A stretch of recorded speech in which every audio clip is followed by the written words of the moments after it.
নমস্কার বন্ধুরা, কুন্দির কিচেনে আরেকটি নতুন পর্বে আপনাদের অনেক স্বাগত। আজকে আমি রান্না করব লাউ কেটে নিচ্ছি, লাউ চিংড়ি করব। চিংড়ি মাছ কুটে ভেজে রেখে দিচ্ছি, লাউটা কেটে নেব, লাউ চিংড়ি করব।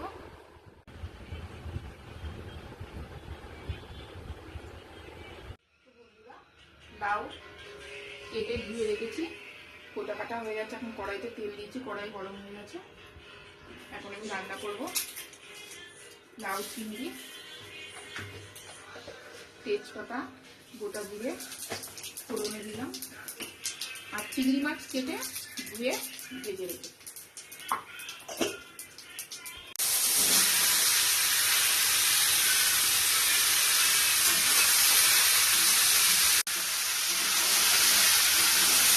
বন্ধুরা, আজকে জিরে মশলা বাটিনি, হাতের সময় ছিল না, শরীরটাও অত ভালো না, তা মিক্সারে আমি মশলা বেটেছি। এর মধ্যে রয়েছে আদা, রসুন, পেঁয়াজ, কাঁচা লঙ্কা, সব পেস্ট করে নিয়েছি একসাথে। মশলাটা দিয়ে দেবো।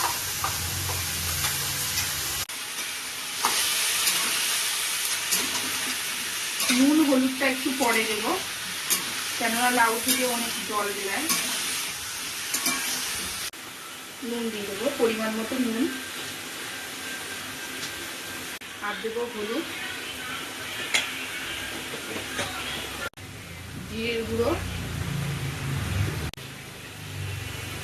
ধনের গুঁড়ো,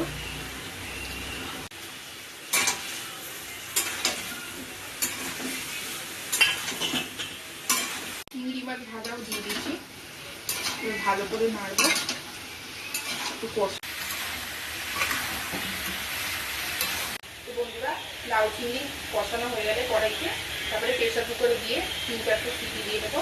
যেহেতু লাউটা 2-3 দিন আগে কেনা, ফ্রিজের মধ্যে রাখা ছিল, ওর জন্য ফ্রিজে থাকলে ঠিক মতন বলতে চায় না, দেরি হয়। আর প্রেসার কুকারে দিলে খুব সুন্দর মজে যায়, খেতে খুব আনন্দ হয়।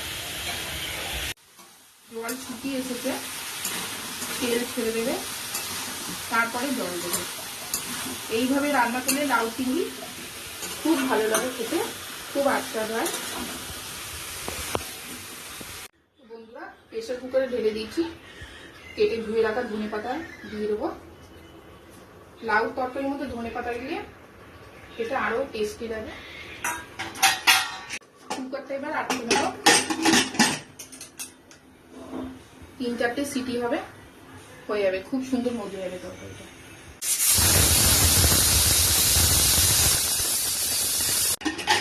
সিটি হয়ে গেছে, দেখি কত দূর হবে। লাউ তরকারি হয়ে গেছে, লাউগুলো খুব সুন্দর মজে গেছে, গলে গলে গেছে, দারুণ হয়েছে।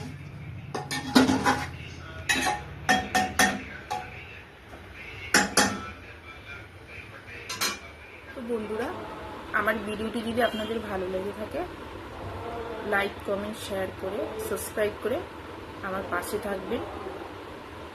এতক্ষণ সাথে থাকার জন্য ধন্যবাদ আপনাকে।